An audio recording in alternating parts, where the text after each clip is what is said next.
جب سورج آسمان، جب قیامت کا دن ہوگا، سورج سوا نیزے پر آ چکا ہوگا، کہیں کوئی سایہ نہیں ہوگا، نبی صلی اللہ علیہ وسلم فرماتے ہیں اس ٹائم سبعۃ یظلھم اللہ فی ظلہ یوم لا ظل الا ظلہ، نبی صلی اللہ علیہ وسلم نے فرمایا 7 قسم کے خوش نصیب ایسے لوگ ہوں گے جن کو اللہ سبحانہ و تعالی اس ٹائم اپنے عرش کے سائے کے نیچے لے رہے ہیں۔ کیسی خوش نصیبی ہے، فرمایا ایسے بندوں کے اندر ایک بندہ ایسا ہے وَرَجُلٌ اپنے گریبان کے اندر جا کر دیکھیں کیا ہم وہ رجل ہیں جس کے بارے میں حدیث سنانے لگا ہوں، فرمایا وَرَجُلٌ قَلْبُهُ مُعَلَّقٌ بِالْمَسَاجِدِ، فرمایا ان 7 بندوں، ان خوش نصیب 7 بندوں میں سے جن کو اللہ تعالیٰ قیامت کے دن اپنے عرش کے سائے کے نیچے لے لے گا، فرمایا وَرَجُلٌ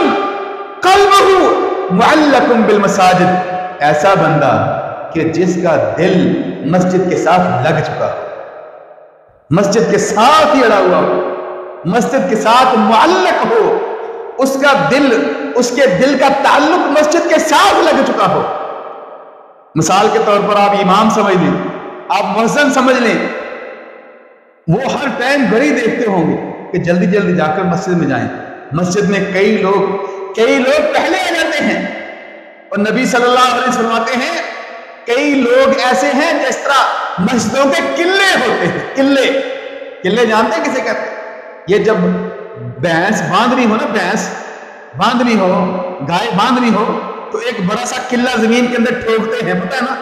اس کے ساتھ پھر باندھتے ہیں۔ وہ قلعہ جو ہوتا ہے، وہ جو جس کے ساتھ رسہ باندھتے ہیں، وہ سالہ ہر سال ایک جگہ پر رہتا ہے۔ اور نبی صلی اللہ علیہ وسلم فرماتے ہیں کئی نوجوان، کئی بندے ایسے ہوتے ہیں کہ جس طرح وہ مساجد کے قلعے ہیں،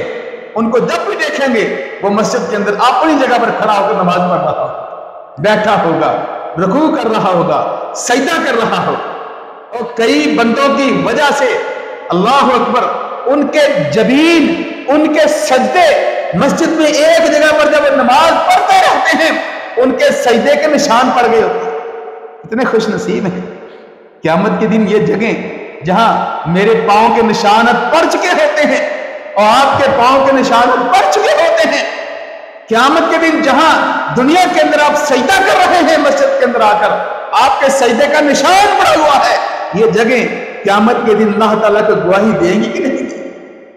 اور جہنم کے اندر، آگ کے اندر جانے دیں گی؟ کبھی نہیں۔